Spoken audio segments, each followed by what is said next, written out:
hadda ma aragtay ها برو waxaa arkayay dad carab oo calaacalayaan yacni antiritood waa kasii maahno dadkaana badanaa way kasayaan saafilay ها نينكا oo waxa u maleynayaa UK miya markuu prime minister uu rabaa inuu ka noqdo mise meel kale ahayd hadda ma aragtay lacag badan 1 bilyan gaaris oo iskaam gariyey oo milmikon war madaxweynihii Mareykan dhan waxa suubinaya bro qof walba wuxuu u maleeyaa wadadii in loo furay mid kale oo Bitcoin Maxi asagana hadda ku suubiyay shalayta ma ahayd mise daraad war dadkii dhan waa la isgaadooyaa that's why maanta space kana u furayo sidii loo fahmo dhibka adduunka ka jiro hadii kale wax walba waa iska bursanay wax walba waa iska aaminay ani wili horta baba ku dhicin dabaqaas baba ku dhicin laakiin shiiqiin iyo carab iyo way qeylinaayeen horta ما والله walaalahan dad badan aa luuqaas ku lumay ilaahay ha ka ilaaliyo waxaas wallahi waa dangerous waay so hadda waxa waaye horta waa idin bilaabayaan dhibkaaneeta adduunka ka jiro horta waxa waaye meeshaan meel ay ka imaataa idin sheega kow waxa waaye video aan daawaday magacaaneeta ninkaaneeta gaalka kor magaciisa u jeediin oo Joe Bryan la dhaho video uu suubiyey videogan wuxuu taageereeyay what is the problem dhibka annaga adduunka dhan waaya kaligiis maaha Mareykan bas maaha dhibka annaga haysto muxuu yahay waaye so haddii sheekadaas xitaa aan wax yar idin fahansiiyo oo idin guda galo haddaan rabaa inaan idin sheego waxaas so waxyaalaha dhibka haddaa maqli weysiina dadka kor saaran waxa iga soo dhexgala la ii sheega okay so waxa waaye waxyaala qaarkood social inequality cost of living crisis forever wars so waxa waaye waxyaalahan qaarkood annaga dhan waa isla aragnay waxa waaye dadaa jiro lacag taajir wada ah dadna waxa waaye si kasta shaqaha u aadaan si kasta u shaqeeyaan waxa waaye yaa alle cuntay cunaan xataa ay ku helooyaan then waxaa haysanaa dhib kaleeto oo la dhaho forever wars mar walbaba dagaalaa lagu jiraa dagaal hadduu dhammaado dagaal kalaa la bilaabaya sometimes haddoo kaleeto intaa idinla hadlaayo dhowr dagaalaa socdo kii Israel ka socdo kii Ukraine ka socdo so waxaana forever wars aa la dhahaa dhib kaloo annagana wada haystana waxaa waaye mental healthness dadkii maskaxdii ka wada jiradeen mental healthness dhib kaleeto na haysto waaye maxaa kale obesity problem dadkii cuntada cunooyaan iyo wixii dhanba healthy maaha dadkii dhanba waxa waaye wada kiliye iyo wada shulqay wada noqdeen dadkii dhan waxa waaye wada way buurnaadeen maxaa kaleeto health inequality waa taa ama wealth inequality waa taa idin sheegay dad ama taajira tahay ama faqiira tahay badanaa waxaa jiri jiray dad u dhaxeeya labadaas inta oo middle class la dhaho middle classkii hadda tartiib ay ku burburayaan ama taajira tahay ama faqiira tahay loo kala baxoyaa then waxaa jiro the deterioration of the family haddii lacag ay meesha jirin waxa waaye qofkii maraba inuu guursado haddii aad maxaa guursatayna waxa waaye furitaankii badanayo ilmo ma la dhalaayo xataa another problem waa birth rates waaye another problemna waa homelessness dadkii guri la'aana ku dhacay meel ay degaan iyo waxaas ma jiro kiradiina qaali waaye so guri la'aanna way ka dhacday another problem waxa waaye dowladdii aad iyo aad u weynaanayso awal meeshii dowladdii oo 1 milyan oo qof u shaqayn jiray waxa waaye hadda Mareykan haddaan kuu tiriyo 24 milyan u shaqaysa dowladda so dowladdiyaas weynaanayso the more dhibka bato dowladdiina waxa waaye inay wax ay soo dhexgalaan ay rabaan ay xaliyaan laakiin ayakii waayba wax dhibka keenayo then maxaa kaleeto loss of trust kalsoonidii burburayso dowladdii lama aaminayo hadda dadka badanaa dowladda ma aaminsano laakiin waxay iska dhaadhacsiiyeen waa qorshe kale ma jirto waan ku qasbanahay camal waa taa haddaa idin sheegay low birth rates ilmo iyo waxaas lama dhalooyo another thing addiction dadkii waxa waaye ama kaniini ha noqdo ama balwad ha noqoto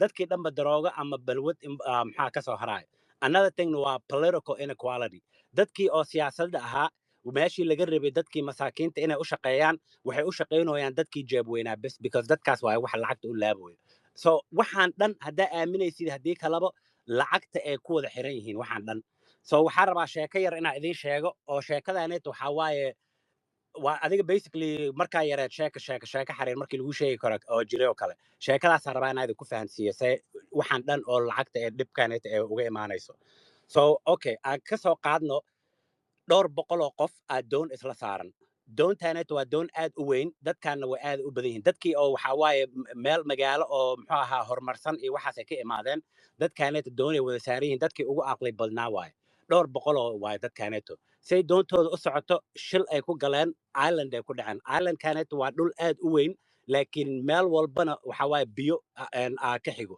waxa waaye magaalo kaleeto muxuu ahaa iyo dad kaleeto uma dhowo waa wada island le waaye so islandkaana imaadeen islandkii markay fiiriyeen dadkan waxay ogaadeen wax walba uga baahan yihiin islandkaneeta wuu jiraa waa resourceska iyo wax walba hadday rabaan inay meesha ka imaadaan oo kaleeta societygii iyo sirigii ee haddana kow bilaabaan way ka suubi karaan meeshaan wax walba ay uga baahan yihiin meeshaaneta taalo so dadkaaneta way isku wada imaadeen waxay dhaheen maadaama wax walba u baahannahay uu meeshaan yaalo maxaa ugu horeeya aan annaga ku go'aan gaarnaa aan suubinaa what became clear right away is that they needed some type of way to trade. So waxa waaye kow waxay ku go'aan gaareen waa u baahannahay si annaga aan iskula trade gareyn lahayn ilaa nin walbaba wuxuu ka shaqayn doonaa hadhow say iskula trade gareynaynaa lacagtaaneeta waa inaan xalinaa waaye some of the leaders came together to decide what they could do to use as money so hadda ka soo qaad dadkaaneeta way isku wada imaadeen every single thing wax walba you can imagine way haystaan oo lacagtaaneeta ay ku suubi karaan laakiin waa inay ku go'aan gaaraan laakiin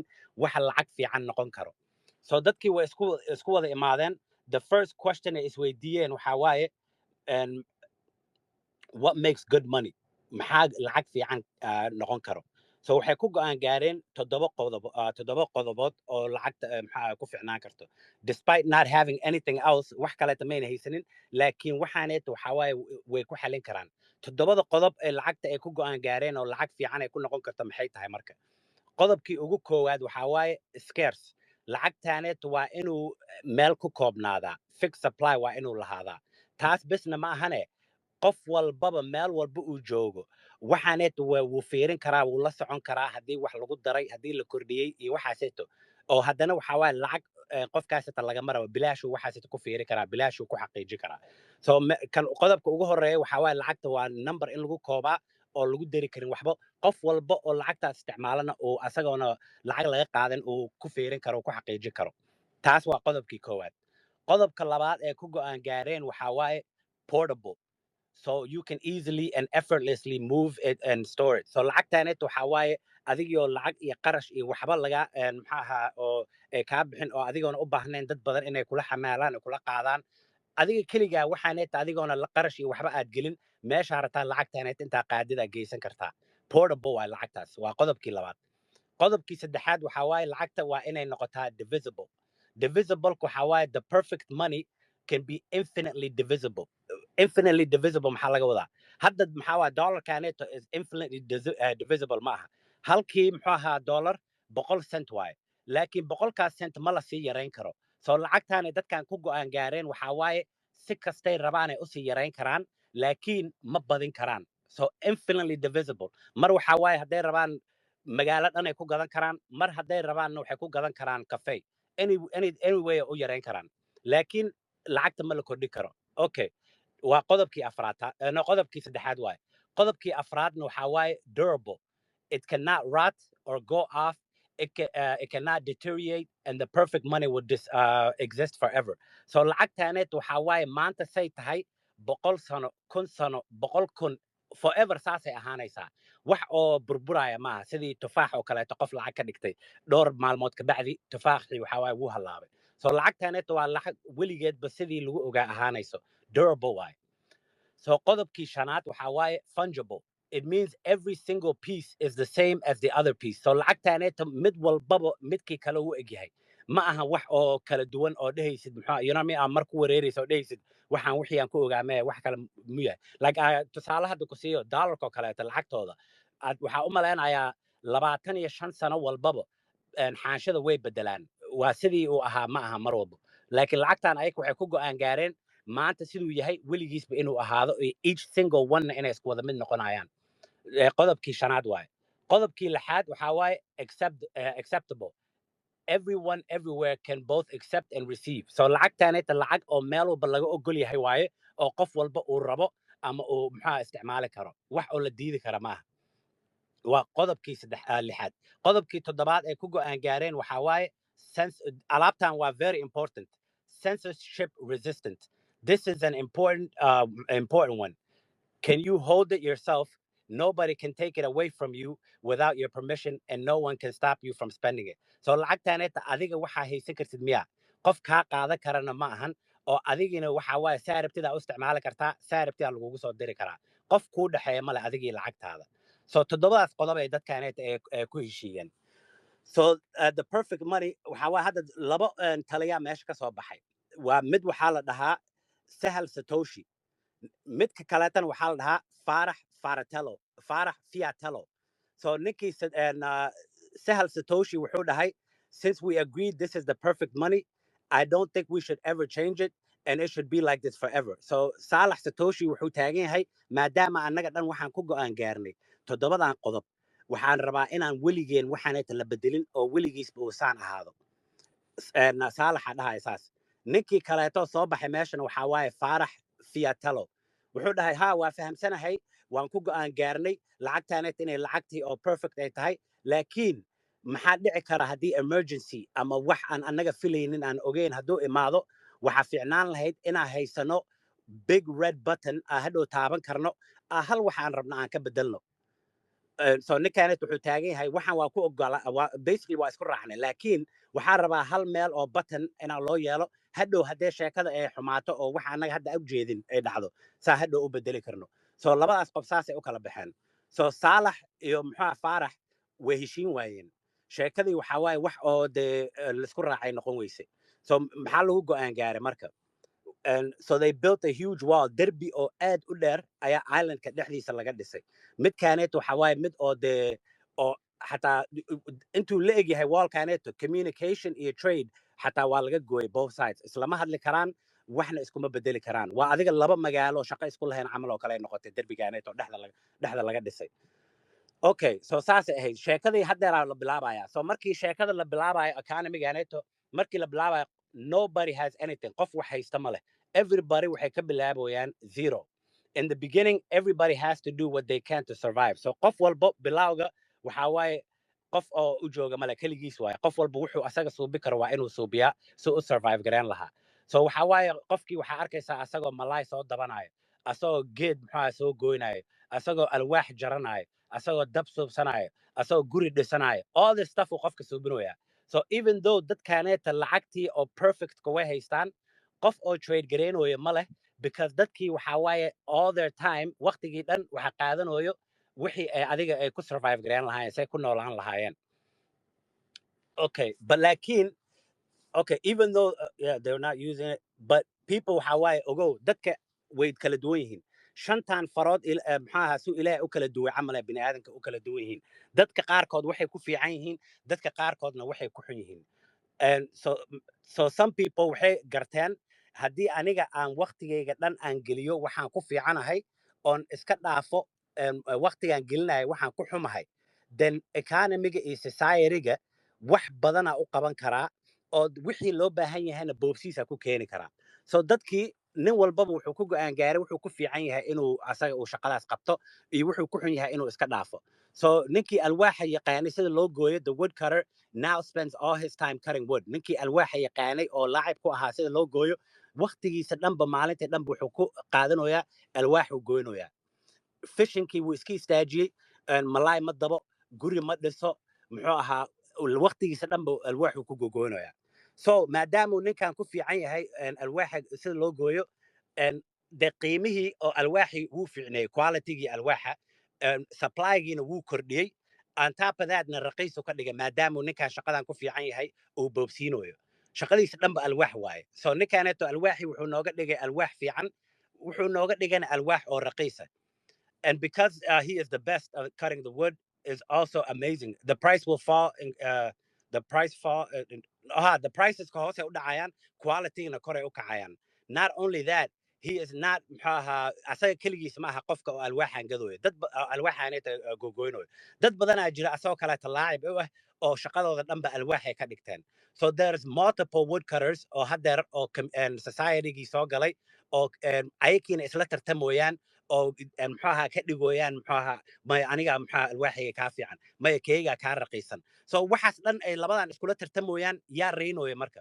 Dadkii oo societygii meesha joogaa reynooyo, because waxaanayta alwaax fiican ay ku heloyaan, alwaax raqiisna way ku heloyaan. Now what happens is the woodcutter sells, hadda waxa dhacaya waxaa waaye woodcutterkii alwaaxii uu suubiyey wuu gadayaa. Wuxuu ka gadayaa ninkii oo muxuu ahaa adiga ama cuntaha ku bedeshto ama lacag ku bedeshanaya kow, then hadhow waxyaalihii kaleeto uu waqtigii uu ku spend garaynin ayuu ku bedelanayaa, like cuntadiisii iyo meeshuu jiifan lahaa iyo whatever ay noqoto. So now everyone hadda qof walbo lacagtii oo perfect ka isticmaalooyaan way trade gareynooyaan because the woodcutter haddeer lacag uu haystaa timena wuu haystaa so he can haddeer waqtigaaseet iyo lacagtaas uu haysto meeluu fadhiisanayaa wuu fikirayaa wuu tashanayaa waxa waaye woodkii uu goynayay uu faster uu kasii dhigayaa uu more efficient ka dhigayaa and if he reaches level hadduu gaaro oo muxuu ahaa oo xataa uu any faster kama dhigi karo qualityna ma suubi karo so muxuu suubinayaa marka lacag uu haystaa hadda woodkiina wuu ku qalin jabiyey waxa meeshii ugu dambaysuu gaarsiiyey lacagtiisuu qaadanayaa dad kaleeto oo shaqadoodii weli meeshii asaga tiisi uu gaarsiiyo oona gaarsiinin ayuu investment uga dhiganaa lacagtaaseto dadkaaseeto lacagtaaseeto uu ku invest gareenaya people who will oo muxuu ahaa oo like adiga hadda kasoo qaad lacagtaaseeto kaleeta ninka oo malaayga dabaayay ayuu ku invest gareenaya ninkan malaayga dabaayay lacagtii la siiyey asagiina doonuu kusoo gadanaya doontii wuxuu kusoo gadanayaa ninkaaneta malaayaashii iyo wixii haddeer asagana kuwii ugu fiicnaa ugu macaanaa ugu caafimaad fiicnaa uu society-ga keenaya ninkaaseeto ninkii woodcutterkana lacaguu suubinaa ninkii fishka suubinayana lacaguu suubinaa society-gii dhanna waxay heloyaan wax oo muxuu ahaa high quality ah oo had noqoto malaay ha noqoto alwaax ha noqoto guri whatever it is waxaaneeta malaay iyo guri iyo waxaas la sheeganaa laakiin waxay noqon kartaa baabuur waxay noqon kartaa everything so adiga dadkii society-gii dhanba saana loogu talagalay hadday lacagta fiican tahay so what happens over time is muxuu ahaa in a free market with perfect money, prices go down forever and quality goes up forever. So sheekadaaneta hadda hadday fahanteen haddii saan perfect moneyga loogu shaqeeyo every single thing waxa waaye qualitygii iyo wixii qiimihiisi wax walba wuu sii fiicnaanaya gurigii wuu sii qurux badnaanaya baabuurkii wuu sii fiicnaanaya laakiin raqiisna wuu sii noqonaya at the same time because dadkaaneta ayakiya iskula jiro competition ninkaaneeto asaga waxa suubinayo nin kalaa imaanayo dhahaya anigaa keyga ka raqiisan oo ka fiican so everybody are rainway meshan okay so what people see on both sides of the island is that their purchasing power is increasing over time so waxa waaye dadkii dhanbo labada dhinacba waxay u jeedaan hadda sheekadan labada dhinacba way ku saabsan tahay because labada dhinacba waxay isticmaalayaan perfect money so labada dhinacba waxay arkoyaan lacagtoodii waxay adiga shalayta ama daraad ay ku gadan jireen wax ka badan ay maanta ku gadan karaan it's increasing over time they're able to buy more things with the same amount of money year over year so the price of tomorrow is lower and the price of than the price of today so wixii shalayta adiga qaali ahaan jiray maanta raqiis u noqonaya savingkii iyo lacag meel hadday dhigtaan waxa waaye maanta waxay gadan karaan ma ahee beri wax ka badan oo ka qaalisan ay ku gadan karaan maadaama economygii iyo free marketkii sidii laga rabay u shaqaynooyaan okay walba 3% more aa gadan kartaa sanad walba than you did sanadkii ka horreeyey so every single year 3 life becomes cheaper and cheaper and cheaper for everyone not just saving or not just saving or the most productive the key thing is money itself is becoming more valuable so Hawaii adiga you don't have to be ninka shaqaynayo you don't have to be ninka kaleeto every single person oo meesha jooga oo lacagtan isticmaalayo taajiru sii noqonaya because the economy sidii laga rabay u shaqaynayso so sheekada waxa waaye markay foor xumaanaysa idiin sheegaya hadda dowladdiya meesha soo gashay now because both sides are growing they both elect a government so labada dhinacba maadaama free marketkooda iyo waxaaseta u kala kacooso labada dhinacba waxay dalbadeen muxuu ahaa dowlad oo muxuu laba qof mid waxa waaye adiga it doesn't matter dowladaaneeto adiga republican ha noqdo muxuu ahaa democrat ha noqdo hawiye ha noqdo daarood ha noqdo it does not matter kulligood waxa waaye isku wada mid ay yihiin no matter how well no matter si kasta government kaanay tahay isku dayaan inay rabaan wax inay xaq u suubiyaan weligoodba deficit ay galayaan sooner or later deficit muxuu yahay lacagta ee ayaka muxuu soo gasho lacagta ka baxdaa ka badnaanayso so lacagta ayaka basically every single time lacagta ayaka loogu talagala ma ahe lacag ka badan ay isticmaalayaan you know what I mean deynay galayaan so deyntaasitana waxa waaye it could be through mismanagement waxay noqon kartaa ayakii oo lacagta ku ciyaaray ama waxay noqon kartaa wax ilaahay keenay waxay noqon kartaa sidii California waxa ka dhacay oo kaleeto dabka waxay noqon kartaa dhul gariir waxay noqon kartaa hurricane the reason does not matter all you have to know is dowlad walba sooner or later lacag oo deynay galayaan so okay ninkaneeto sahal the perfect money side has two options so markii adiga dowladdaneeto waxa waaye haddeer deficit galay labadii niman ninkaneeta sahal iyo ninkaneeta faarax go'aan inay gaaraan waaye. So ninkaaneta sahal waxaa waaye dhankii waxaa waaye ninkan wuxuu ku jiraa uu dhahay lacagtaaneta waxaa ku go'aan gaarnaa ku ekaanaynaa waxba kama bedelayno sidii aan ku go'aan gaarnaa ku ekaanaynaa. So labadaba waxaa waaye they have okay ninka mid wuxuu haystaa and two choices. One ninkaaneta waxaa waaye sahal aa la dhahaa choicekiisuu haysta waxaa waaye inshuurta uu kor u qaadi karaa taxes waa inuu raise gareeyaa. Ama choice number two waxaa waaye spendingka dowladda lacagta isbangareynayaan waa inuu kad gareeyaa. Labadaas choice waaye ama wuxuu suubi karaa half iyo half laakiin wax kaleeta ma haysto go'aan kale. laakiin ninkaaneta faarax oo dhinaca kaleeta joogo waa taa xasuusitiin wuxuu haystaa ninkaaneta big red buttonkii uu dhahayay hadhow emergency hadday imaato wax ma ka bedeli karnaa. So the important thing is they both so waxaa waaye hal waxaan ogaana labadoodaba waxaa dhammaan rabo maxaa ahaa termkoodii election camalaa soo socoto waa doorashadayaa soo dhow. So labadaba waa inay go'aan gaaraan. So maadaama doorashadii ay soo dhowdahay both know if they so labadaba way ogyihiin haddii inshuurta ay kor u qaadaan ama haddii spendingka ay gooyaan wax ay qarin karaan ma aha wax oo ayakana lagu dooranayo lagu soo celin doorana ma aha siyaasadda. So ninkaaneta faarax decides that just one time hal mar lee taabanaya ayuu dhahay big red buttonka ninkaaneta lacag ayuu daabacay wax yar leh lacag yar uu print gareeyey to help dowladda si u kaalmeeyo. So so what are the consequences? So maxaa waaye waxa dhacay markuu saas suubiyey. So ninkii oo muxuu ahaa sahal asaga sheekada uma fiicnayn because ninkaasita ma haysto big red button. So wuxuu asaga suubiyey asaga ma qarin karin. So waxaa waaye ninkaneeto waxaa waaye changing cutting the spending ama raising the taxes from the public muuna ka qarin karin. So ninkaneeto madaxweynaha waxaa waaye wuu ku guul daraystay oo muxuu ahaa ma la dalbanin the government laakiin sheekada waxaa waaye the government reduces in size governmentkiyaa yaraatay naturally and cutting spendingkiyaa la kadgareeyey and they're leading to an overall efficiency increase. And not only that, but the social balance has also evolved within the economy. People now realize there is no free money. Taxes have to balance spending. So, okay, ninkaneeto maadaama uu electionka uuna raynin waxaa waaye dadkiisana cashiruu baray dadkiisa wuxuu baray lacag oo free oo bilaash oo wax la dhaho ma jirto. Haddii dowladdaaneta lacagtooda si fiican oo uma weeli waayaan ama ay u ilaalin waayaan waxaa waaye lacagtaaneta oo dadka shacabka ay bixinayaan inshuurta waa inay la ekaataa lacagtaaneta dowladda ay isticmaalayso.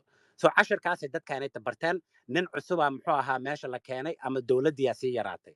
So meeshaasita saasay ku xalisay ninkii waa laga guulaystay.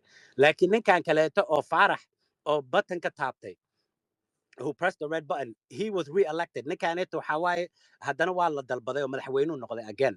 And to start with there is no consequences. So bilawga wax oo muxuu ahaa cilad oo meesha laga arkay ma leh waxaa waaye wax walba oo normal ay ahayd. He thinks asaga the best thing uu weligii suubiyo wuxuu u malayaabo aqli inuu leeyahay inuu wixii adduunka ugu fiicnaa uu suubiyey madaxweynaha noqon karaa haddana mar labaad uu isdhahay wax oo adiga cilad ah meeshaanet ka imaatay ma jirto isdhahay but something isbedelay waxaa isbedelay asaga laakiin ma ogo. The red button increases the amount of money in the economy overnight. waxaa waaye intii la jiifay lacagtii dhanba oo economy joogtay hal mar ee huf ee kor u kacday laakiin muuna increase gareenin the amount of goods available in the economy overnight. So lacagtii waa la daabacay laakiin waxyaalihii lacagtaas lagu gadan lahaa lama daabicin. So waxaa waaye imbalance aa jirto oo supply and demand meeshaaneeto. Now we have muxuu ahaa so hadda sheeko kalaa rabaa inaad ii sheego. So now we have more adiga oo faarax lacagtiisa oo meesha ku wareegayso. So dhibka ka dhacay meeshaaneeto jira maxay tahay. There's three major issues. Three major issues aa jirto. One waxaa waaye distorting of price signals. Two waxaa waaye increase in input costs of business. Three waxaa waaye leads to asset inflation. So midka ugu horeeya idin fahamsiiyo distorting price signals. Before uu faarax buttonkan uu taabtay all prices in the economy was purely a function like markuu qiimaha isbebedelayay economiga the only reason uu isku bedelayay wuxuu ahaa supply iyo demand. Lacagta supplygiisa iyo adiga supplyga oo waxyaalaha meesha oo suuq yaalo iyo inta lacagta oo supplyga meesha yaalo iyo dadka baahidooda. That's the only thing oo qiimaha bedeli jiray before. But because this was a free market with the perfect money, so perfect money haysan. What happens now is hadda laakiin waxa isbedelay waxaa waaye money has entered the economy. Not to everybody equally or proportional amount to everyone. So lacagtii suuqay soo gashay laakiin qof walba lama wada siinin lacagtaaneeto. Lacagtaaneeto, the money has entered the economy via the government. Dhanka dowladda bes ay ka soo gashay lacagtaaneeto. And not just the money is distributed. Lacagtiina waxa waaye lama siinin. But the money is distributed to the people and the companies closest. Okay, so lacagtaaneeto dadkii oo shacabka lama siinin, lacagtaaneeto dowladdii aa qaybsatay, shirkadihii dowladda u dhawaaya muxuu ahaa loo qaybiyey, iyo dadkii dowladda u dhawaa ama ha noqoto dadkoodii ama whatever. Waxaaneeta magacuu leeyahay. Haddaa Google garaysiin, waxaa la dhahaa the Cantillon effect. waxa waaye magacuuba leeyahayba sheekadaaneet wax la qarinayo maaha. Haddaa Google garaysiin, mar walba ee dowladda lacag daabacaan, waxa waaye why do you think uu stock marketka kor u kaco? Why do you think uu guriyaasha qaali u noqdo? Meelaha dadkii assetska haysto iyo dadkii dowladda u dhawaa unbaa ka faa'iido. Dadkii meesha baahida la dhinto waxa waaye dadkii society-ga jooga. So anyway, so what Farah starts to see is prices are going up in certain parts of the economy. So priceska meel walba ma aha. That's why dadka inflation aan u fahansanayn. Meel walba ma ahan waxa uu priceska uu qaali ku noqonayo. Meelaha qaarkood leh waaye uu asaga lacagta uu taabsiiyey certain parts of the economy. So waxaaneet waxa waaye signal ayuu u dirayaa everybody. So dadkaaneet waa dad oo aqli leh oo entrepreneurs ah. The signal to everyone else in the economy is there is an imbalance of supply and demand, and not everywhere, just in certain sectors, certain areas. So you see a misallocation of capital by the entrepreneurs in the market caused by the money printer. Not only that, but it's human capital, smart people who are trying to be productive to society, who are being sucked in closer to the government and not serving the rest of the economy. So sheekadaaneta dadkaaneta laga waalo waa dad aqli leh, dad oo xataa rabin inay dadka kaleeto si xun u galaan. But laakiin ayakii aqligooda wuxuu u sheegay meeshaaneta khasaaraa ka jirto, maadaama oo lacagtii meeshaan lagu badiyey, adiga aqligaaga wuxuu meeshaanet inaad lacagta geysid waay. Awal xasuusta ninkii oo alwaaxa gogoynayay lacagtiisa meeshuu asaga rabuu geynayay, ninkii malaayga dabayuu geynayay sidii malaayga dadka loogu badiyo. Laakiin dadkaaneeta hadda choicekay suubinayaan ma aha choice oo economiga u fiican, choice oo asaga survival u ah waaye, oo laakiin wixii dhanba oo nidaamkii wixii dhan wada qasaayo. Okay, so midka kaleeto waxaa waaye business input cost increase. So every single business in Farah's country at least has a human being and some raw material inputs like energy or even some harder raw materials. So business walbaba shirkad walbaba laba wax u haystaa, ama qofka bini aadanka oo de lacag oo de ka rabta expenseska, ama lacag ha noqdo ama bini aadan ha noqdo ama energy ha noqdo, because the cost of these things have gone up because waxaanay taqaalayo noqday lacagta la daabacay. These businesses need to change something about their products to so they can keep the small margin. So kuwaanet hadda shirkadihii waxaa lagu qasbay inay wax bedelaan, maadaama wixii ayaka awal ay gadan jireen oo qaali laga dhigay, wax waa inay hadda bedelaan sidii lacagta yaray suubin jireen ee ayaka weli u suubiyaan. Because business dhan muxuu yahay, waxaan $10 u soo gado, adigiina $11 ku iibi. So sheekadaasay rabaan weli halkii dollar ay suubin jireen inay suubiyaan. So dadkaaneeto lacagtii la daabacaya ku qasbooyo ayakana inay wax suubiyaan ay ka bedelaan businesskoodii. So the most obvious way ee muxuu ahaa ay ku suubi karaan waxaaneeto waxaa waaye lacagtaas hita inay qaali uga dhigaan customerskii, dadkii oo muxuu ahaa oo wax ka gadan lahaayeen. Shalay meeshaan dukaankaana imaatay $10 wax ku gadan jirtay, laakiin maanta $11 lagaaga dhigay. Why? Because lacagtiyaa la daabacay, ninkaan uu ku qasban yahay asaga inuu businesskiisa save gareeyo. So dadka badanaa businesskiyaa farta lagu fiiqoyaa, laakiin ayakiiba xataa way isbadbaadinayaan. So calaa kulli xaal choicekaas hita kow ay haystaan waxa inay qaali ka dhigaan. Choice labaad is to keep the price and the equality and the quality the same, but shrink the product. This is why you notice your okay. So how I choice kaas hadday dhaafaan ay dadka like shalay $10 ku soo gadanaysay maantana $10 lagaaga dhigay, laakiin dadkaaneta wax kaleeto inay suubiyaan waaye. Waa wixii inay ka dhigaan, like ka soo qaad adiga awal chipsaa gadan jirtay, chipskii wax badanaa ku jiri jiray, laakiin maalmahan markaa soo gadatay chipskii bacdii say u weynaan jirtay uma weyno. Awal waxaa heli jirtay 100 gram, laakiin haddeer waxaa waaye 90 gram ama 80 gram aa lagu siinoyaa. So ayakii waxaa waaye they're trying to do whatever they can, waxay suubi karaan oo businesskooda ay ku save gareeyaan. So option 1 waxaa waaye inay qaali lagaaga dhigo, Option 2 waxa waaye wixii aad gadan jirtay in la yareeyo. Option 3 waxa waaye reduce the input cost. This is where consumers inflation comes from. The only place it comes from is the money printer causing these businesses to make changes, and politicians like to distract. Okay, so hadda saa idin sheegay, the only reason why a lot of greedy businessmen and greedy corporations iyo waxaasaa la dhahaa mar walba markii oo qofka siyaasadda ku jira madaxweynaha hadda last time xataa ma ahayn Donald Trump Biden waxaa xasuustaa asoo dhahayo these greedy corporations shrinkflation ay xataa dhahan waa google garee kartaa shrinkflation. So mar walba fartay ku fiiqoyaan shirkadahaneeto annagiina waxaa u malaynaa runtooda inay tahay, laakiin runtii waxaa waaye dadkaaneeto waa dad adigoo kaleeto raba inay survive gareeyaan oo laakiin lacagtii lagu daabacooyo. So si kastay isku maaweeli karaan isku maaweelin waayaan lacagtii hadday rabaan qaali kaama dhigayaan hadday rabaan waxay yareynayaan. But at the end of the day kulligeen we have the same problem, which is the money oo la print gareynayo.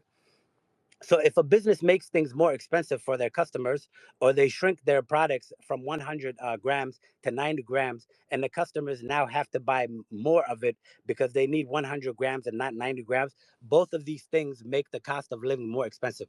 So adiga dhinac walba ee shirkadahaneet ee dalbadaan ha noqoto hadday qaali kaaga dhigaan ama ha noqoto hadday wixii oo meeshii 100 gram u ahaa ay 90 gram kaaga dhigaan, labadaba adiga waxay kuu noqonaysaa qaali oo hadhow wixii adig kuma noolaan kartid. Meeshii hal bacaad gadan jirtay laba bacaa ku qasbanaanaysaa.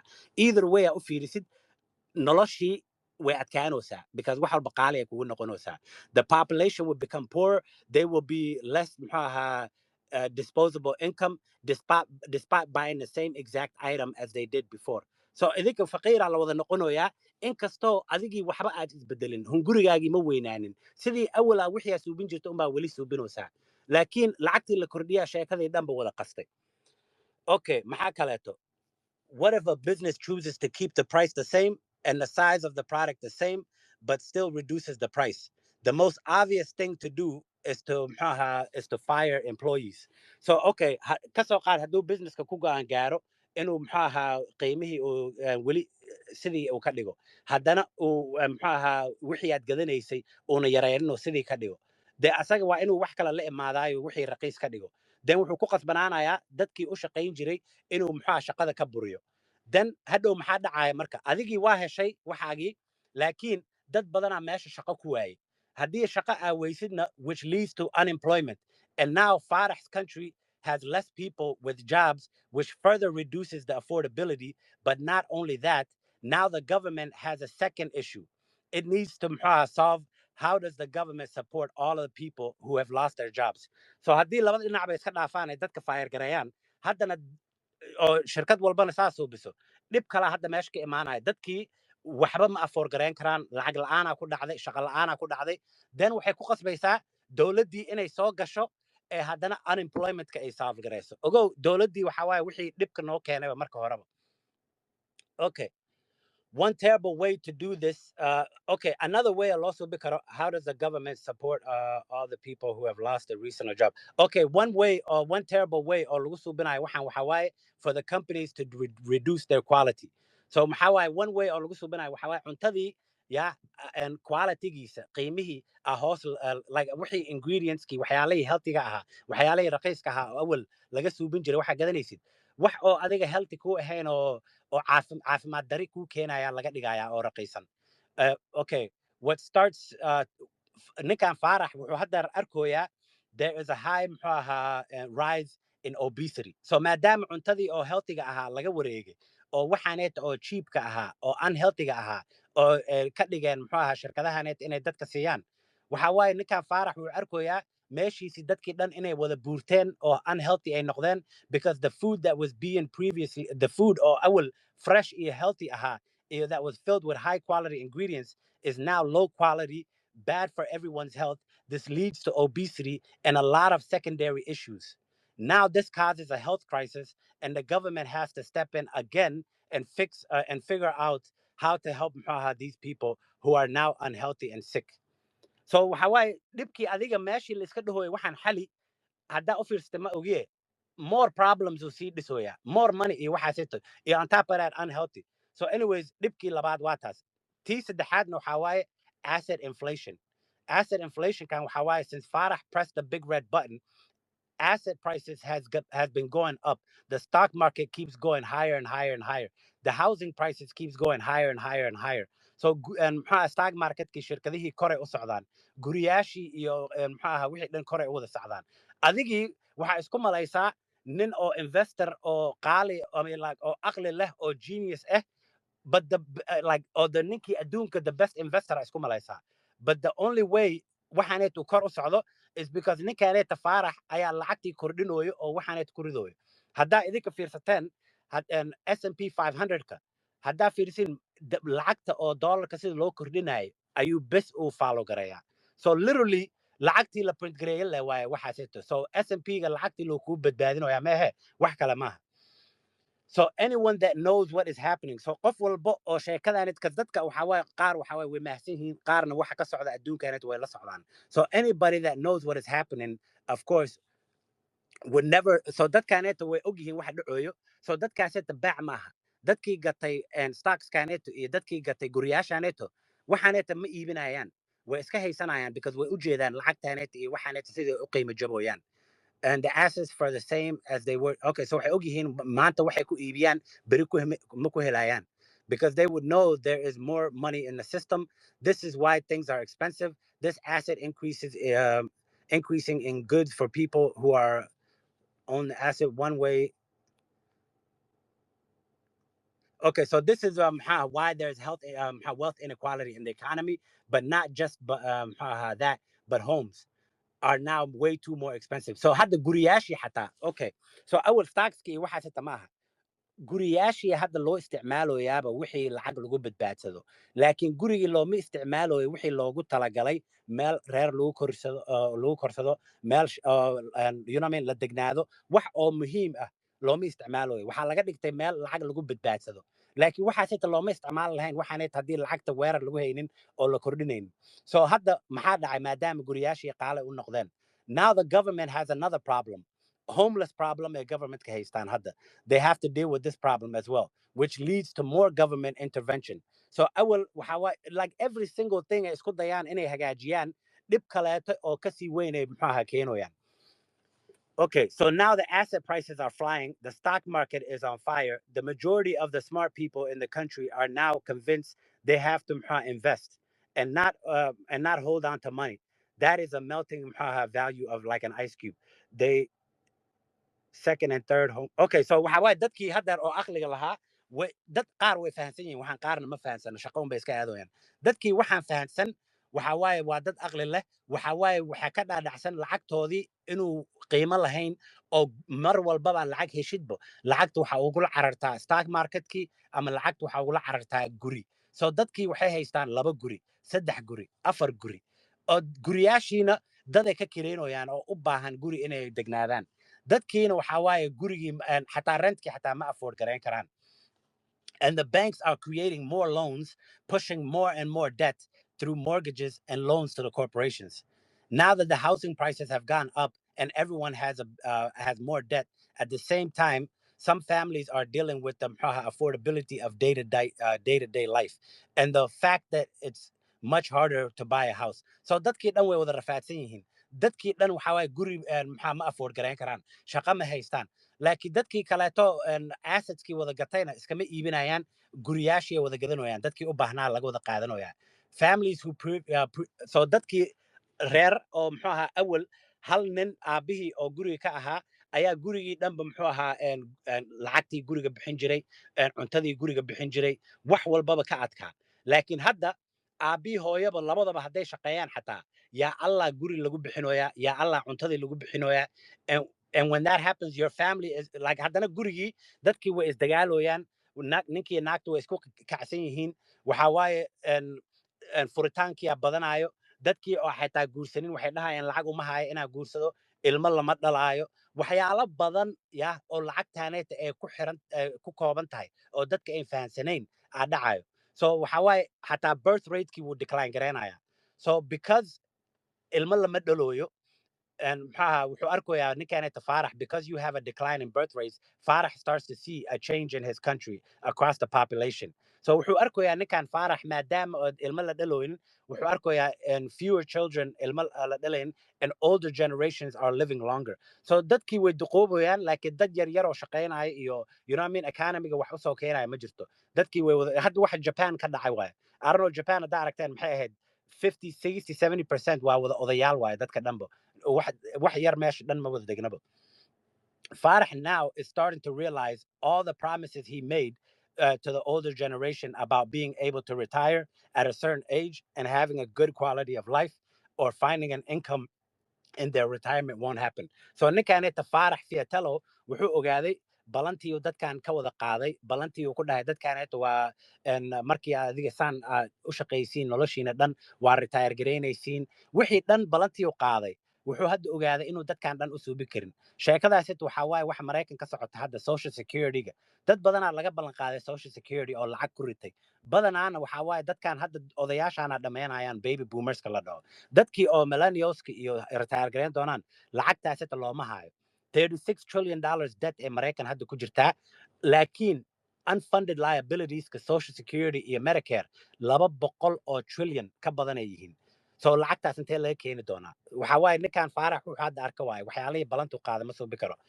So for those who are not lucky enough to buy a house and are stuck renting, whereas before they would comfortably rent for 3 to 5 years without the price going up.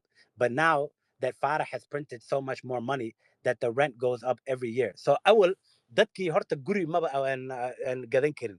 Laakiin rentigii at least waxa waaye 3 sano ilaa 5 sano waxa waaye kirada way ka adkaayeen. Laakiin maadaama ninkan Farah oo na wareeriyay lacagtii uu daabacoyaa oo kasii daroyaa dadkii awal 3 sano ilaa 5 sano ku xisaabtami jiray hadda every single year sanad walbaba qaali uu noqonayaa, kiradiiba xataa hadda ma ka soo bixi karaan.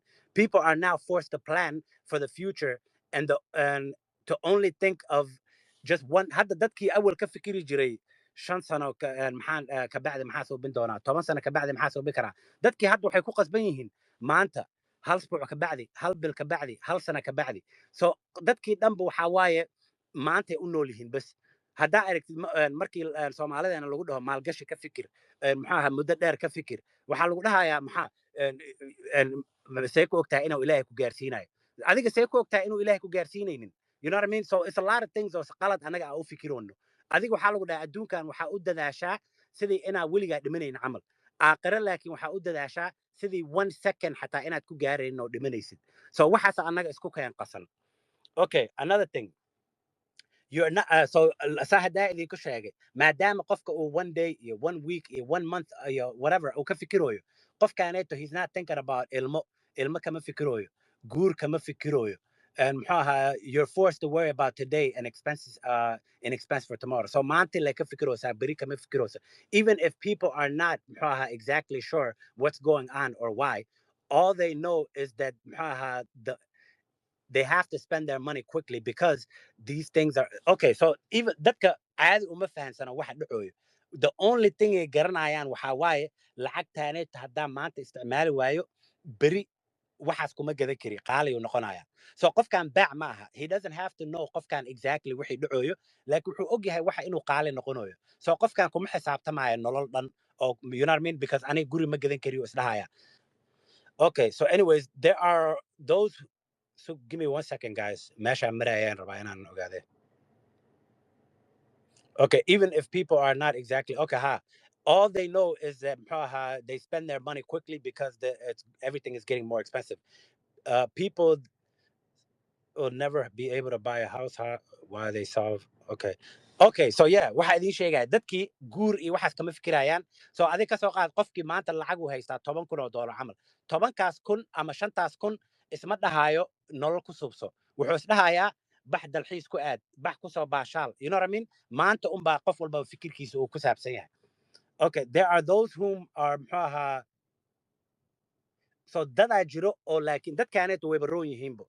Dadaa jiro ka daran oo maalin walbo every freaking day ee u tahay struggle oo cuntadii afka ay gelin lahaayeen ba xataa meelay ka keena ay garanaynin oo say isku fiid garan lahayn say reerkoodii ay wax cunto siin lahaayeen say guri ayaga ay ku heli lahaayeen so meeshan waa la kala daran yahay laakiin adigii waxa waaye haddaad wasaa adinka idinku sheega waa before adduunka waxaa ugu xun qofka markuu yahay comfortable adigii faqiir ma tihid taajirna ma tihid meeshan waxaa u malaysaa waxba kaama maqno so you're not gonna think about nothing kuwaasaa ugu daran this only gets harder every single day, which leads to the growth in addiction and to drugs. So sheekadan inta noloshan way adkaatay. Dadkii waxa waaye, like imagine dhibkii adduunka ugu weynaa ku haysto, but like you don't know why. You don't know meelo ka imaaday. So dadkii badanaa waxaasoo kaleeto wuxuu ku alifaa balwad iyo waxa waaye daroogo iyo you know what I mean kaniini iyo waxaaseeto. Markii qofkii dhan uu isnacayaa wax noloshii dhanba waxa waaye he can't make sense of it. So which leads to drugs opioids and then Farah Island kiisa dhan iyo dadkiisa dhan badanaa waxa waaye waxay wada noqdeen dad wada balwad which leads to more of a health crisis and more intervention from the government. All of this leads to a mental health crisis across the population. So sheekadaanetana haddana waxa waaye mental health crisis ka dhacday dowladdiyaa loo baahan yahay again. Now the government and Farah find themselves in a position because they pressed the big red button and printed more money. It caused a whole range of secondary issues, and now the government needs to come in and solve its own issue. Waxaanay solve gareynayaan dhib qof kaloo keena maaha dhibkii ayakay la imaadeen waaye dhibkaanayta mar walba safe gareynayaan laakiin maskiimiinta dadkii ma oga meeshaanayto that's why mar walbaba dadka ee 4 sano walba u dhahaan qofkaana dalbanaya so every single time qofkii wuxuu dhahaa aniga democrat ahay aniga qofkaana ahay aniga you know what I mean qabiilkaanayta iyo waxaanayta iyo all this stuff wow distraction waaye the only thing waxa waaye loo baahan lacagta hadii that's why bitcoin ka dadka ay idin dhahaan fix the money fix the world inta kaleeta dhan waa distraction. Okay, so anyways, now it caused a whole range of secondary issues. The only way to do that is to print. Okay, so now wuxuu ku qasban yahay waxyaalahan dhibkaaneeto iyo waxaanu asaga keenay inuu xaliyo. Suu ku xalinaya. The same way uu dhibka ku bilaabay. The only way uu waxaan ku xalin karo is to print more money and allocate it to certain areas, which again distorts the price signals and draws honest entrepreneurs to invest in the wrong companies. So sheekadii haddana uu soo bilaabay all over again oo meeshaaneta dhibkaana keenay. Okay, between the increase in leverage in the economy driven by the banks and the misallocation of capital, this will always bring us into a next crisis. So madam, every single time the same thing la suubinayo waxaa la dhahay show me somebody or the same thing mar walba suubinayo or haddana expect gare the sign of insanity is someone doing the same thing over and over again expecting something different. So waxaa lagu xaqiijiyaa qofka inuu waalan yahay qofka hadduu maanta dhan isla wixii uu ku celceliyo oo haddana ka sugooya wax kaloo cusub inay dhacdo qofkaaset waxaa lagu sheegi karaa inuu waalan yahay. So sheekadaaset waaye dadkaaneta dhibkii sheekadii unbay ku wadwadaan ku celcelinayaan. So this will always bring us to the next crisis. And every time this happens, Farah has no choice but to press the big red button again and again. Farah is now starting to realize that all this money printing was not consequence free. So finally hadda luu ogaaday baacaneeto waxaan dhan lacagtaanu print gareenaya waxaan dhan inaynan ahayn wax free iska ah oo you know what I mean oo hadhow dhib keeni karin. Farah is now going from crisis to crisis and he is pressing the big red button which debases the currency which always leads to a bigger government and more government involvement. Okay, not only this, now not only is the government bigger, but it also creates smaller parasites, aka smaller industries. So government ki aba gacmo iyo lugo la soo baxayso. So lugahaas iyo gacmahaas maxaa la dhahaa mid waxaa waaye big pharma. Some of these things too big to fail ala dhahaa. I don't know haddaa weligaa maqashay. Big pharma they who are increasing in involvement with the government to try and control the symptoms and not root the cause of the problem, of the health problems. Never wanting to cure the patient, but just to treat them long term.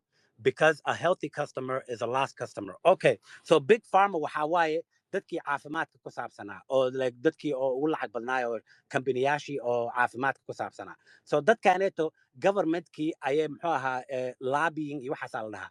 Dadkaaneeto ayaka dhanba goolkooda ma aha dadkaaneeto inay caafimaad siiyaan. No, dadka because hadday caafimaad ku siiyaan hadhow dib dambe uma soo noqonaysid. Waxaa la dhahay hadduu qofkaaneeto uu healthy yahay the customer aa ku weysa meesha. So waxay rabaan leh adigii inaa mar walbaba wax yar lagaa daaweeyo haddana usoo noqotid wax yar lagaa daaweeyo usoo noqotid. So it's not even ayaka faa'iido uguma jirtaba inaa lagu daaweeyo ilaaha wax daaweeye. So ayakii dhanba waxaa waaye shaqadooda waxay noqonaysaa inaa adiga mar walbaba sii jirnaatid oo weligaaba caafimaad helin. Okay, maxaa kaleeto another one waxaa waaye big food. Big food waxaa waaye pushes for ever lower standards across the economy. Big food waxaa waaye mar walba waxay rabaan inay cuntadaaneeto oo wax oo raqiisa inay idiin keenaan wax oo caafimaadkiina u xun idiin keenaan sida hadhow wax raqiisa adiga kaa gadaan lacag ayaka. So all they care about is money. caafimaadkaada waxba kama gelin haddaa shuluq noqotid waxba kama gelin haddaa isbitaal jiifatid waxba kama gelin lacagtooda bottom linekooda lay rabaan. So mar walbaba siyaasadaaneet iyo dowladaaneet iyo wax walba ay dhahayaan annaga wax noo fududay big food. Then maxaa waaye the military industrial complex pushes for ever greater spending to defense for both home and overseas. So dadkii xataa militariga oo dagaal mar walba rabay ayakiina waxay ku qasbanaanayaan mar walba inaad dagaal la galo because nabad haddii ay tahay sheekada lacag ma suubinooyaan sheekadii dhanba lacag ay isku bedeshay. So dadkii oo militariga mar walba waxay dhahayaan ama guriga aan difaacno ama dadkaasaan la soo dagaalno all because lacag lee la rabaa because haddii dagaal una jirin lacag ma jirto. maxaa kaleeto Wall Street are up to their eyeballs in debt. Dadkaaneeta leverage iyo wada dayn miiran ay ku jiraan. The government wants to protect them. Dowladdiina dadkaaneeto inay badbaadiyaan ay rabaan. Ilaaha wax badbaadiye. Why? Because haddii dadkaaneeta ay burburaan oo bangiyaasha ay burburaan, the populationkii dadkii lacagtooda ay weynayaan, dowladdiina way burburaysaa. So dadkan waxay u badbaadinooyaan si ay dowladda ayaka isku badbaadiso. They don't care about you. They don't care about Wall Street. Dowladdi ayakii leeba rabaan inay isbadbaadiyaan. Okay, and then what else? And government unproductive investing. So governmentka naftirkooda xataa ayakiina waxay rabaan inay suubiyaan inay hagaajiyaan waxa waaye ciladii iyo dhibkii iyo wixii ay keeneen ayakii. So ayakiina spending ay suubinayaan. And on top of that siyaasadii dadkii oo imaadaan dad badanaa balan ka qaadaya saana suubinaya ayakiina waxa waaye inay suubiyaan wax oo whatever politically motivated thing it is. So sheekadan dhan waxaa la dhahaa all of these industries are called crony capitalism al dhahaa. Cooperatism. It's very hard to see where the government ends and these industries begin. So how aad ay u adag tahay in la kala saaro dowladda iyo dadkaaneta hadda idin tiriye. These industries start to ask the government to become regulators and regulate to protect the public. So kuwaaneta hadda waxay weydiinayaan dowladdii regulationska iyo sharci iyo waxaasay rabaan inay waxaan dadkaaneta weydiistaan. Sharcigaanetana muxuu noqon doonaa? Sharci waxaa waaye oo ayakii monopoly ka dhigaya. Monopoly muxuu yahay? Monopoly waxaa waaye dad kaleeto iyo shirkado kale inay la tartamin. So waa 1, 2 ama 3 companies are close to the dowladda oo lacagta dadkan 1, 2, 3 companies waaye waxa u dhow dowladdaneeto sharciyaasha iyo wax la keenayo dadkaanetay u fududaynaysaa. Dadkaanetana hadhow waxay u adag tahay this will stop all smaller companies from coming and competing. So adiga hadda maanta haddaa business furatid oo rabtid dadkaan oo kale inaad la tartantid lama tartami kartid because dadkaaneta dowladdii ay la joogaan sharcigaan noo suubi ninkaan naga qabaa lagu dhahaa. So there's no way oo dadkii xataa adiga wanaag kula rabay ee meesha imaan karaan ama meel soo gaari karaan because dadkaanaaba dowladdii isku duuduubay oo mar walbaba saa u riixaya. So adiga waxa u malaysaa hal qof bes inuu meeshaan jiro oo ku tashanayo laakiin lacagtii dhan iyo systemkii dhanaaba saan isku duuduubanaba you know what I mean oo adigii dhan is working against you. So anyway so sheekadan markay saas tahay the quality starts to decline, the prices start to rise, which is great news for these companies. So companies kaneeto wixii adiga kuu xumaa ayakay u fiican tahay markii waxyaalaha qiimahooda hoos u dhacaan oo qiimaha waxaan ka wadaa dee qualityga oo waxa la gadan jiray baabuur fiican oo adiga 10 sano ku haynayo iyo ama like baabuur fiican oo 10 sano ku hayn jiray hadda baabuur oo 2 sano ama 3 sano ka bacdi jajabaya kaleeta laga gadaya so quality-ga hoos u dhacayo dan wixii walbana qaali u noqonaa baabuurkii oo 10 sano ku hayn jiray waxaa laga yaabaa inaad $1,000 ku soo gadatay laakiin maanta baabuurkii oo 1 sano xataa ku haynaynin waxaa laga yaabaa inaa lagu dhahay $10,000 uu joogaa so wixii quality-gii hoos u aadaa laakiin qaali uu sii noqonaya waxaana company-gaana u fiican tahay qof walba uu xun yahay which is great news for these companies because all they care about is the bottom line iyo margins lacagtooda bis lay rabaan what happens next okay so sheekadaas inta markii la wada suubiyo maxaa next ah ay suubinayaan marka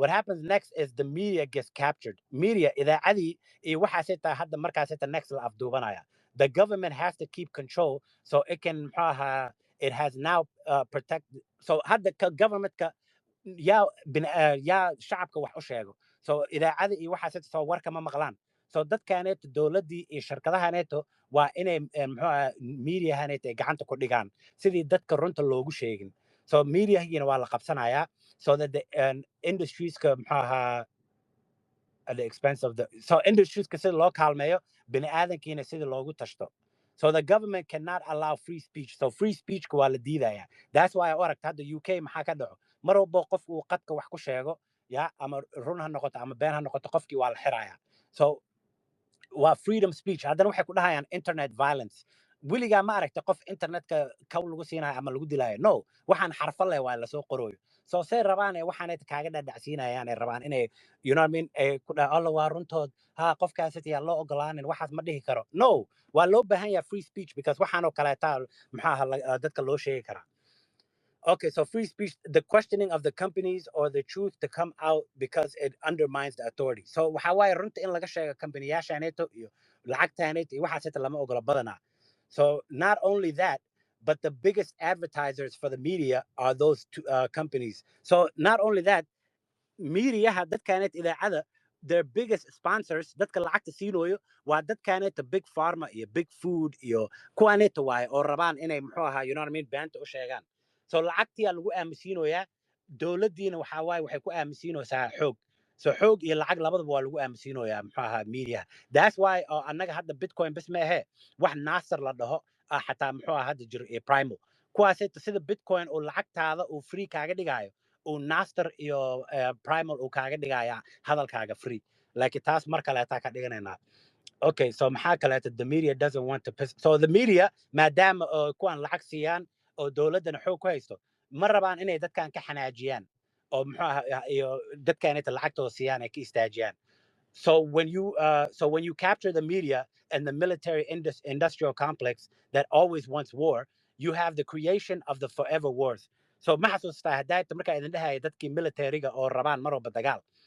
so markii la isku daro dadkaaneed idaacada iyo dadkii dagaalka waxaa helaysaa wax la dhaho forever war oo mar walbaba idaacadii kaa dhacdhacsiinayso waxaaneeta inaa loo baahan yahay dadkaaneeta in lala weeraro waxa waaye waa wax annaga noo fiican you know what I mean so mar walbaba dagaal cusubaa lagu gelinaya mar walbaba waa lagaa xanaajinaya so waxaa isla shaqaynaya dadkii raba dagaal inay galaan iyo dadkii muxuu ahaa adiga aad dhegaysanaysay you have the forever war and the wars are supported by the majority of the population because all they see on the media and on TV is that we have to do this waan ku qasbannahay bes le arkoyaan wax kale ma arkoyaan dadka xataa looma sheegaya waxa la isku dagaalayo xataa may waan ku qasbannahay la dhaha and between the forever wars and the banking system bailouts and the excessive debt it leads to the next emergency but but this time it is so much bigger so waxaan dhan mar walbaba next emergency aan imaanaa laakiin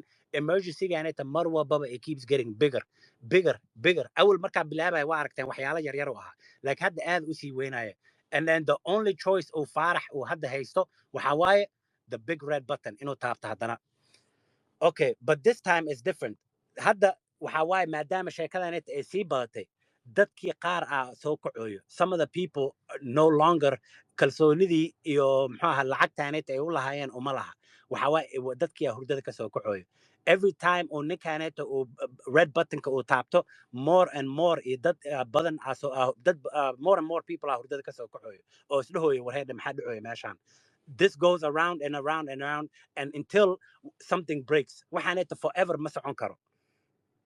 So what's happening so maxaa lacagtaaneeta uu ku suubinoyaa marka faarax haddaan isweydiino lacagtaaneeta ninkaaneeta bilaawgii waa idiin sheegay bilaawga lacagta waxaa waaye faa'iido qof walba sanadkiiba 3% ay heli jireen oo lacagtooda sanadkii lasoo dhaafay sanadkaaneeto 3% more ay gadan karaan with the same amount of money.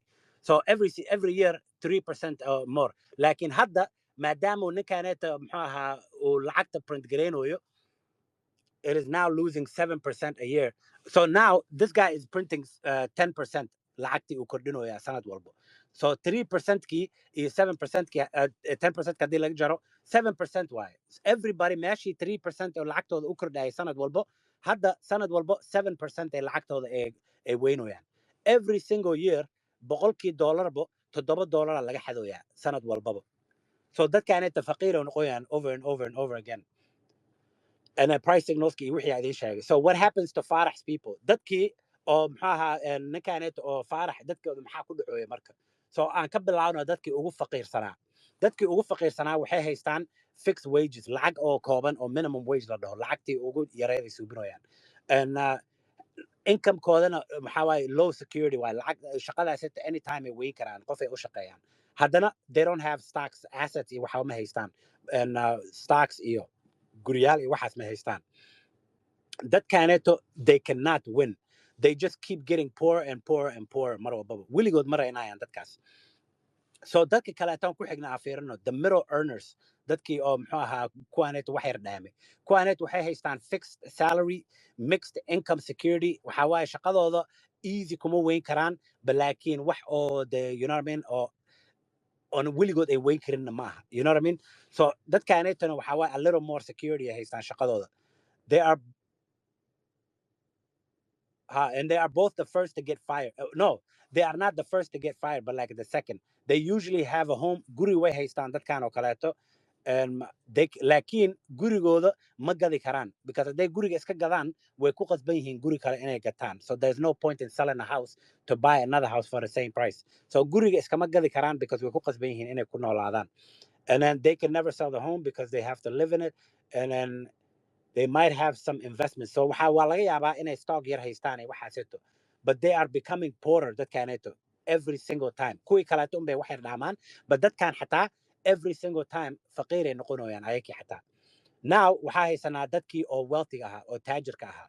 Dadkaaneeto waxay haystaan income in from assets and yields. Dadkaaneeto waa dad oo stocks haysto, dad waxaa waaye real estate haysto, waxaa waaye lacagtooda waxay ka helayaan stockska oo dividends ha noqdo, ama dadkii oo guriyaashooda degnaa oo rent siinayo.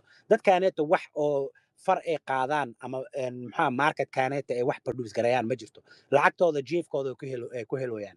Dadkii la dhaho waa passive income waaye dadka la dhaho. Their income security is high because they can't be fired. So shaqo ay laga burin kara ma joogaan dadkan. So income-kooda waa high waaye security-gooda, because maba shaqaynayaan. Dad kalaa u shaqaynayo mar walba, you know what I mean, businesskii waxaaseeto. Laakiin dadkan dhibkay haystaan waxaa waaye death by 1,000 cuts wax la dhaho.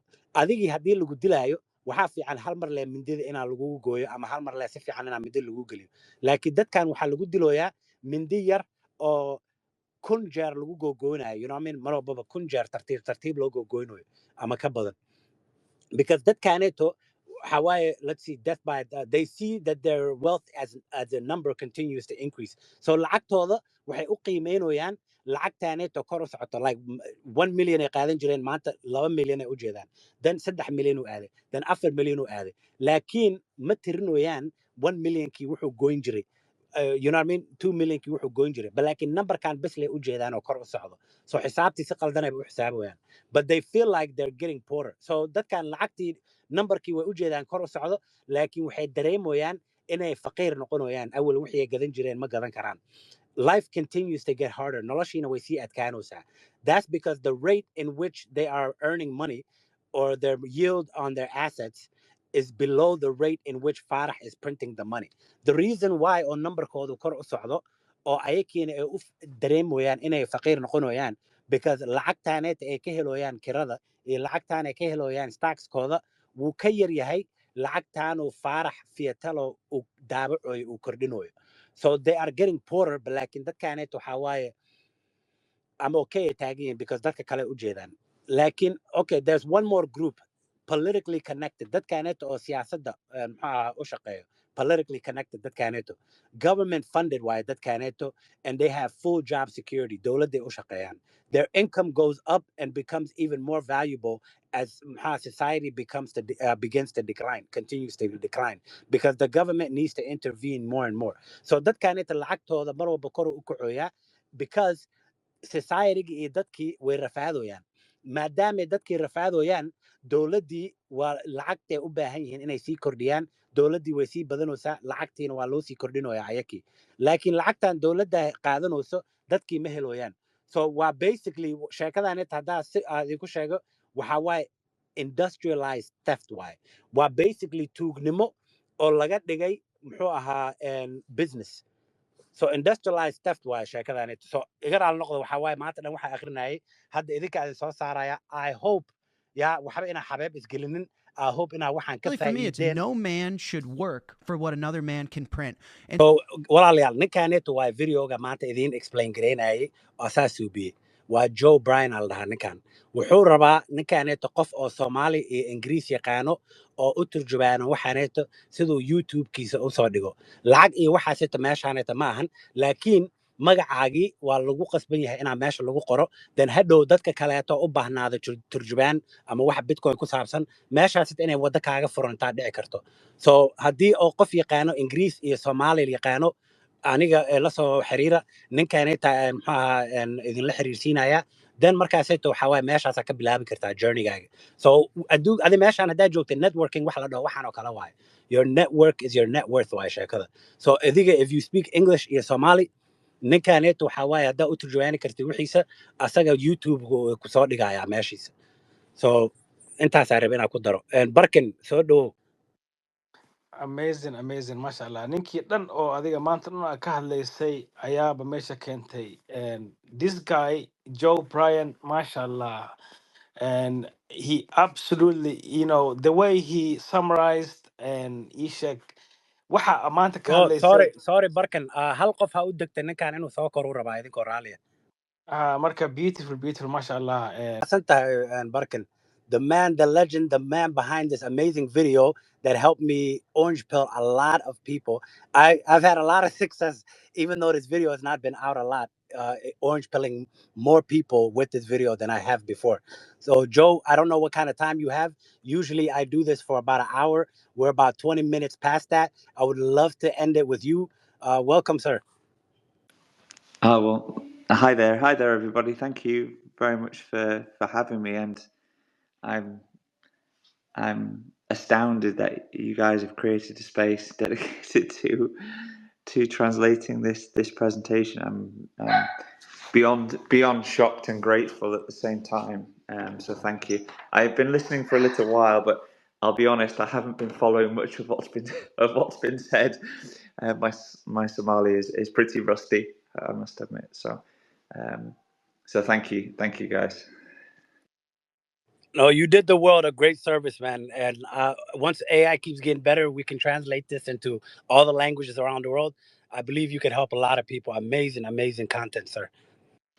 Well, I just hoped a few people would watch it. I've been amazed the sort of traction it's got, and I'm so pleased to hear stories like that it's helping people basically get a better understanding of what the problem is, but also then share that with friends and family and bring them along as well. So it's I'm very, very happy, and thank you all for taking the time to either watch it or listen to the translation. And I think you covered before that we are doing translations for these videos. For this video, we today launched Korean, so that is our 24th language. I would love to be able to add Somali, and so if there is anybody on the call, or of anybody who speaks good English and good Somali and would be interested to help get subtitles live so that we can then orange pill more of the Somali community, then please just drop me drop me a DM on X, and we'll figure out a way to make that happen. The process is pretty easy after we've done 24 of them. So yeah, please don't hesitate to reach out. Yeah, I'll definitely let them know. I've told the people that are here already, and I'll keep searching, because that'll be beneficial for everybody that I'm trying to orange pill. So I'm on that mission, and I'll definitely get back to you, Joe. I appreciate you coming, sir. Well, I appreciate you creating the space. I was amazed that it had reached the Somali community. So just thank you again.